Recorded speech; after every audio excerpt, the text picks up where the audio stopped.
What's good YouTube? In this video, I'll be showing you how to create this freeze frame clone background spinning in transition inside After Effects. We're going to be masking out our subject in order to create the freeze frame effect, as well as rotoscoping in order to create the clone effect. And then we're going to create this background spinning in effect in order to really tie this entire transition together. So make sure to like the video and subscribe to the channel, and let's get right into it. So here in After Effects, I have these two clips playing, Sofago and Don Toliver from their Precision music video. And what we're going to do in order to get started is we're going to go to our second layer, and that's where we're going to be creating the effects in order to create this transition from the first clip to the second clip. In order to create that freeze frame effect, what I'm going to do is grab the second layer and click Ctrl D in order to duplicate the layer, and then we're going to right click the layer, go to time, freeze frame. What that does is freezes the first frame of that layer. Make this freeze frame the layer 6 frames long, and I'm also just going to rename this layer to Don Freeze, just so that I know that that's the freeze frame layer. Now what we're going to do is grab our pen tool and mask out our subject. But because this music video was shot in a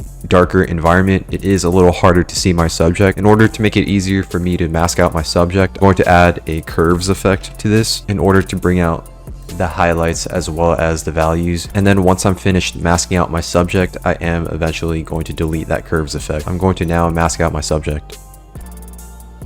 After masking out our subject, we're going to bring this layer back from where the cut happens between the first clip and the second clip. And then what I'm going to do is I'm going to turn off this curves effect. We're going to then keyframe the scale as well as the position so that we can create that effect where it animates in. Keyframe the position as well as the scale in the beginning and get those keyframes and move it forward 6 frames from where the cut happens. And I'm just going to increase the scale to 250 and have it animate from the left towards the middle. Because it's going to be such a fast effect, it doesn't need to be completely out of the composition. Once you keyframe the position as well as the scale, I'm going to grab those keyframes and ease them. I'm going to then go into the graph editor of the position keyframes and have it animate fast in the beginning, and it ends out a little slower. So in the beginning it animates in fast and it ends out slow. I'm going to create the exact same graph for the scale keyframes. Just have it go fast in the beginning and then slow at the end. Make sure to have your motion blur on. And now if we play this, we have this really smooth freeze frame effect going on. And then in order to create the clone effect, what we're going to do is rotoscope our subject. So make sure to go to the second layer, and we're going to double click the layer, grab our rotobrush tool, and just like how I added the curves effect for the freeze frames layer, I'm going to add the curves effect to this layer as well in order to just make it easier for me to rotoscope. Like I said, I am going to delete the curves effect once I'm done rotoscoping. And when it comes to rotoscoping, quick tip, make your brush bigger is to hold the control button and the left click, and if you just drag your mouse, it makes it bigger or smaller. And if there's any unwanted parts that you didn't want to rotoscope, you hold the Alt button and left click and just drag over, and that just gets rid of the unwanted parts. I'm going to now rotoscope our subject. As you're rotoscoping, you want to go frame by frame just to make sure that everything was accurately rotoscoped the way you want it to. And after checking that, we're going to then hit the freeze button in order to lock in the rotoscope subject. We're going to then go back into our composition. And now if we play this, we have our rotoscope subject. I'm going to delete the curves effect. I'm going to increase the feather to 10 and decrease the shift edge to -60. And if we toggle on the transparency gradient, we can see that our edges look a lot smoother. I'm going to then duplicate this layer 3 times. So Ctrl D and click it 3 times. Grab all those layers and bring it underneath. I'm going to rename all these layers in order to make it easier. Make this Don BG, which stands for background, and delete the rotobrush effect for that layer. And for this layer, I'm just going to rename this layer to Don Left, because that's the layer that I'm going to be animating towards the left, and naming this to Don Right, because that will be animating towards the right. So these 2 layers will be the ones that we'll be using in order to create that clone effect. I'm going to add a fill to this layer in order to change the color. I'm going to change the color from red to white. I'm going to then add a glow effect to this layer, increase the glow radius to 40, and then duplicate this effect.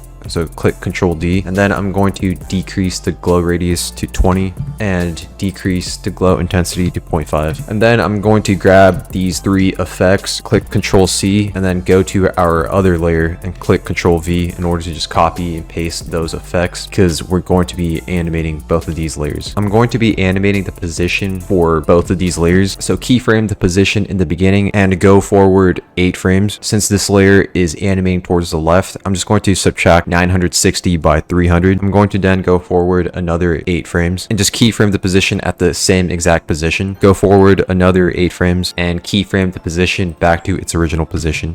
at 960. We're going to then go to our layer that animates towards the right, keyframe the position in the beginning, go forward 8 frames. And since this layer will be animating towards the right, I'm going to increase the position X value by 300. So 960 plus 300 equals 1260. I'm subtracting the layer that animates towards the left by 300 and adding the layer that animates towards the right by 300 in order to create an equal amount of distance between the middle layer as well as the left and the right layer. We're going to then go forward 8 frames and keyframe at the same position because we're going to be holding it at that position, and then go towards the end 8 frames forward, keyframe it back to its original position. I'm going to then grab all those keyframes and easy ease them. Make sure to turn on your motion blur for both of those layers. I'm going to then go into the graph editor of the layer that animates towards the left, go to the position graph editor. I'm going to have this animate pretty fast in the beginning, so I'm going to have the influence at around 75, and then at the end I'm going to have it end out pretty fast as well, so I'm going to have the influence at around 75 for this too. I'm going to create the same graph for our other layer as well, so it goes pretty fast in the beginning and then it ends out pretty fast. And now if we play this is what we have so far. We have that smooth clone effect as our subject animates in, and now in order to create that final background spinning in effect, what we're going to do is grab the background layer and we're going to be keyframing scale as well as the rotation. We're also going to be moving all of these layers 10 frames back in order to create this background spinning in effect. So if you hold the shift button and click page up, that goes 10 frames back. And the reason why we're doing this is because if this layer isn't moved 10 frames back and we keyframe the scale at 0%, you can see that the background is transparent, which is not what we want. So make sure to bring all of these layers 10 frames back. I'm going to keyframe the scale as well as the rotation, bring those 10 frames forward, and then I'm going to keyframe the scale at 0% and keyframe the rotation at -270 because I want the animation to happen in a clockwise direction. We're going to then grab those keyframes and easy ease them. Make sure to have your motion blur on for that layer. I'm going to go into the graph editor of the scale keyframes and we're going to create a similar graph as the other layers. I'm going to have the influence at around 75, create the exact same graph for our rotation keyframe so it animates pretty fast in the beginning and then ends out slow. I'm also going to move this in, and now if we play this, we have this really smooth background spinning in transition. In order to make this effect look even better, I'm going to cut the clone effect that animates towards the left as well as the one that animates towards the right, just so that right when the animation ends, the clone effect ends as well, just so that the effect feels a lot smoother. But that is the final effect. If you guys found this video helpful, please leave a like, comment, and subscribe, and I'll see you guys in the next video.